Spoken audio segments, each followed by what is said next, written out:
toutes et à tous, bienvenue dans cette édition du 3 avril. Tout de suite, le sommaire. LGV, le premier comité de suivi s'est déroulé hier au Mans, une réunion attendue depuis 2 ans par les maires et associations. Les essais nucléaires vécus par une cinquantaine de Sarthois, débat et film au Mans mercredi prochain.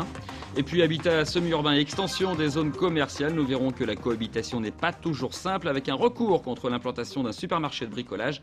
C'est à Ivray-l'Évêque. Et puis mon invité est Lucien Ruimi, l'organisateur de Pulsar, dit 7e du nom.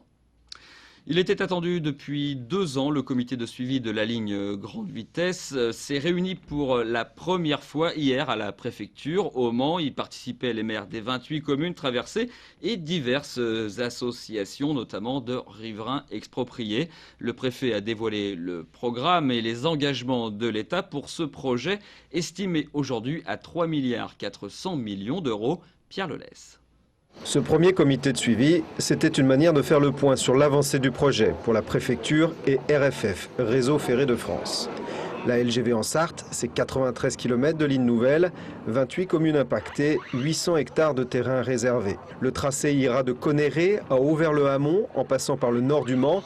Mais pour lancer les travaux avant la fin 2011, il faut aménager le foncier et notamment discuter avec les agriculteurs touchés par cette LGV. C'est vrai que nous, les agriculteurs, notre souci aujourd'hui, c'est qu'il y ait un bon aménagement foncier, que tous les problèmes agricoles soient bien pris en compte, que toutes les exploitations fortement impactées, que leur dossier soit traité en priorité. Donc c'est en cours, là ça avance bien, mais on sait très bien que ce sont des négociations difficiles. Sur le terrain, le projet avance. 25 hectares de forêt ont été déboisés du côté de Montfort-le-Génois.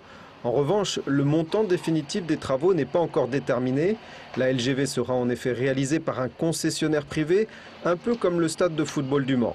Les groupes de BTP comme Vinci, Eiffage ou Bouygues ont jusqu'au 4 mai pour se porter candidat, avant d'engager ensuite des négociations serrées avec l'État, les régions Bretagne et Pays de la Loire et RFF, qui a estimé cette ligne à 3,4 milliards d'euros. Nous espérons que dans le cadre du montage qui est proposé pour la maîtrise d'ouvrage, avec un contrat de partenariat, le coût soit inférieur à cette estimation. La facture sera donc connue qu'à la fin 2010, lorsque sera dévoilé le nom du concessionnaire. Le premier coup de pioche est attendu en 2011 pour une mise en exploitation en 2014 ou 2015. Rappelons que la LGV fera gagner 37 minutes sur le trajet Paris-Rennes. Et puis sachez que ce comité de suivi se réunira tous les 6 mois. Fait divers, en bref, le corps d'un homme a été retrouvé hier après-midi au bas de son immeuble à Allonne. D'après les enquêteurs, il s'agirait vraisemblablement d'un suicide. L'homme aurait sauté de l'appartement du 9e étage où il résidait. Et puis aujourd'hui, un autre homme de 82 ans s'est lui fait mordre gravement à la gorge par son labrador. Les faits se sont déroulés à Coulonges. Le chien s'est jeté sur son maître qui était au sol. Il avait chuté en se prenant les pieds dans la laisse. Le conflit est terminé. Les gaziers de GRT Gaz n'occupent plus la station de Chéré depuis hier. Les grévistes ont obtenu de leur direction 5% d'augmentation de salaire et une prime de 800 €. Les salariés se relayaient dans cette station à proximité de la Ferté-Bernard depuis lundi, ainsi que dans d'autres sites de cette filiale de GDF Suez, un peu partout en France, pour obtenir une part du bénéfice réalisé par l'entreprise. C'est un drame vécu a posteriori. Nombre de militaires français ont vécu les essais nucléaires, souvent sans aucune autre protection qu'une simple paire de lunettes ou alors une toile de tente. Alors qu'une loi est en préparation pour les indemniser, eux ou leurs familles, les membres de l'association des vétérans, l'AVEN 72, témoigneront mercredi. Ce sera lors d'un débat au cinéaste au Mans. Benoît Doisy les a rencontrés. Servir en Algérie, c'est ce qu'a fait Ambroise Gérard. Incorporé dans l'armée française en 1963, il prend la direction de l'Algérie en janvier 1964.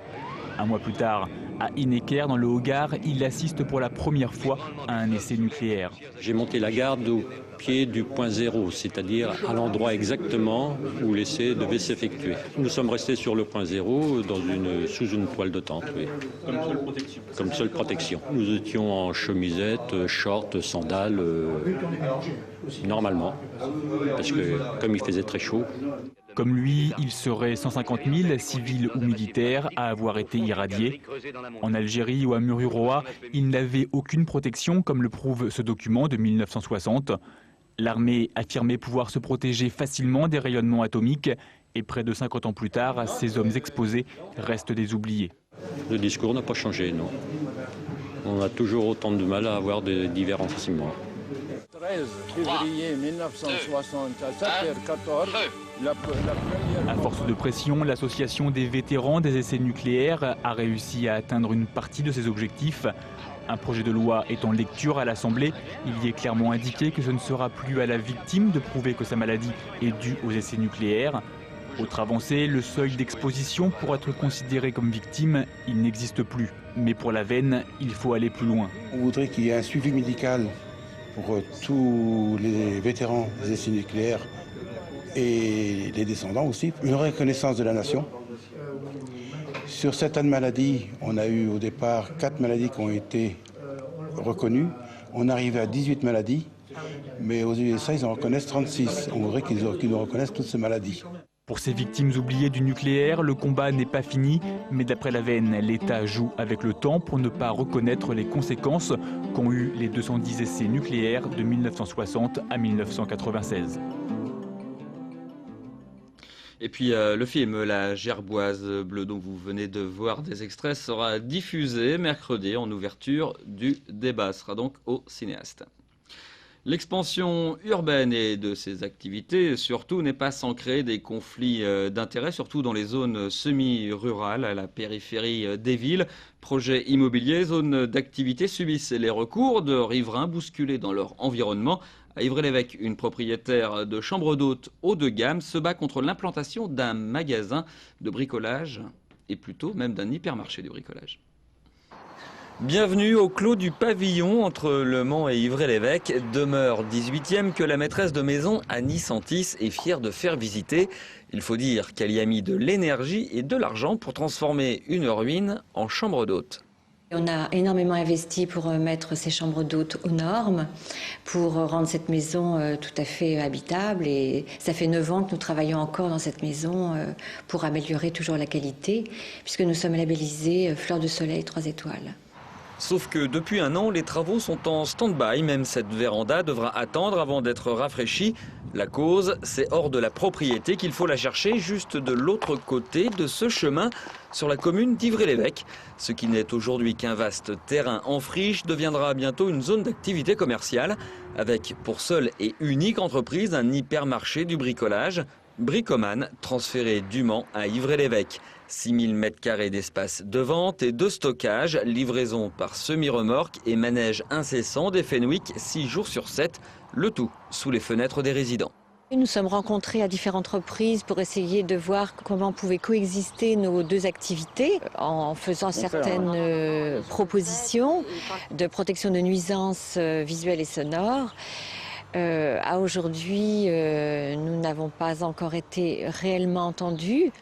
Art Builder, le promoteur, n'a pas donné suite à notre demande d'interview. Il aurait proposé de murer les 2 masures en bordure de terrain et d'élever un talus de terre dans le prolongement. Insuffisant pour Annie Santis, elle souhaiterait des merlons paysagers et anti-bruit comme le promoteur s'est engagé à en établir sur un autre projet qu'il mène sur la commune, la toujours controversée zone logistique d'Auvour. Si la propriétaire ne désespère pas encore, elle a décidé de mettre la pression pour obtenir ce qu'elle demande. Elle vient de déposer un recours contre le permis de construire délivré par la mairie d'Ivry. Un délai supplémentaire avant de mettre la clé sous la porte si rien ne change. Allez, c'est le rendez-vous incontournable de l'art contemporain. Chaque année au Mans, l'occasion de découvrir des artistes nombreux invités par un homme, Lucien Ruimi. Lucien Ruimi, bon invité, bonjour. Bonjour. Alors vous êtes l'organisateur de Pulsar, cette manifestation internationale d'art contemporain. Manifestation internationale d'art contemporain, c'est un label ou un objectif? C'est un objectif et ça veut dire que notre manifestation est ouverte aux artistes du monde entier. Et que l'art, contrairement à beaucoup de choses, est un espéranto des émotions et que tout le monde peut se retrouver au travers d'une œuvre, dans une émotion, dans le sens qu'elle porte. Alors, et pour ça, vous présentez beaucoup d'artistes dans beaucoup de lieux. Est-ce qu'on peut donner peut-être 2 ou 3 exemples? On présente en tout près de 65 artistes, dont la plupart ont été sélectionnés sur dossier, puisqu'ils ont été choisis parmi 600 candidats. Et autour d'eux, il y a des invités prestigieux comme Guy Ferrer, qui sera à la collégiale Saint-Pierre-la-Cour, ou Yvon Taillandier, qui sera au Centre Paul Courboulet, et Stéphane Montefiore, qui sera lui au musée de Tessé. Et Guy Ferrer, dont les téléspectateurs peuvent voir quelques extraits justement à l'écran. Le public visé, c'est un public de connaisseurs de l'art ou un public plutôt local qui est là pour découvrir? Les deux. Notre objectif, c'est de viser le public le plus large possible, puisque nous avons chaque année sur notre temps fort près de 6 000 visiteurs et sur l'ensemble de la manifestation 11 000 visiteurs. Donc il y a beaucoup de gens qui viennent du département, mais aussi des gens qui viennent d'un peu partout, dans la région autour de nous, ou de la région parisienne, et qui viennent voir notre manifestation, parce que c'est une manifestation où on peut faire de grandes découvertes et où on peut acheter des œuvres encore à des prix extrêmement raisonnables. On n'est pas dans le cadre du Sisley vendu à 245 000 € il y a une semaine? Non, pas encore. Mais nous, si vous voulez, on est, c'est pas la vente Berger Saint-Laurent, mais si vous voulez, on a quand même des artistes qui ont de gros parcours et on a des artistes qui sont en plein devenir. Et il y a effectivement, et ces artistes ont besoin effectivement qu'on leur achète leurs œuvres pour pouvoir vivre. Et ils ont envie de présenter ce travail. Et puis on peut faire justement des achats coup de cœur. C'est pour ça que nous, on n'espère pas être trop touchés par la crise, parce que on n'est pas un marché, on est une manifestation où on peut avoir des coups de cœur. Alors pour avoir des coups de cœur, il y a peut-être le meilleur des moyens pendant Pulsar, c'est ce rendez-vous de la Cité des Arts sur le quinconce des Jacobins. Le principe, c'est de regrouper le plus d'artistes sur le même espace, et ça pendant quelques jours. C'est-à-dire que c'est comme un village dans lequel les artistes sont regroupés. Il y a 60 artistes qui ont été, je le dis, rappelle, sélectionnés parmi 600 dossiers. Donc c'est un gage de qualité. Chaque année, il y a un jury qui change tous les ans. Et donc on peut les rencontrer, discuter avec eux, leur demander le pourquoi du comment. Et dans cette Cité des Arts, il y a effectivement des artistes, je pense, qui ont un gros parcours, puis aussi des jeunes qui ont quelque chose à dire, qui ont quelque chose à transmettre. Alors je rappelle, ce sera le 21 et 24 mai prochain pour cette Cité des Arts. Question subsidiaire, l'année prochaine, avec les travaux sur le théâtre des Jacobins, vous serez où? Vous serez encore sur les Jacobins ou pas, vous le savez? Ah non, on ne sera pas sur les Jacobins puisqu'il y aura des travaux, donc où est-ce qu'on sera? Je ne sais pas. Je ne sais pas encore.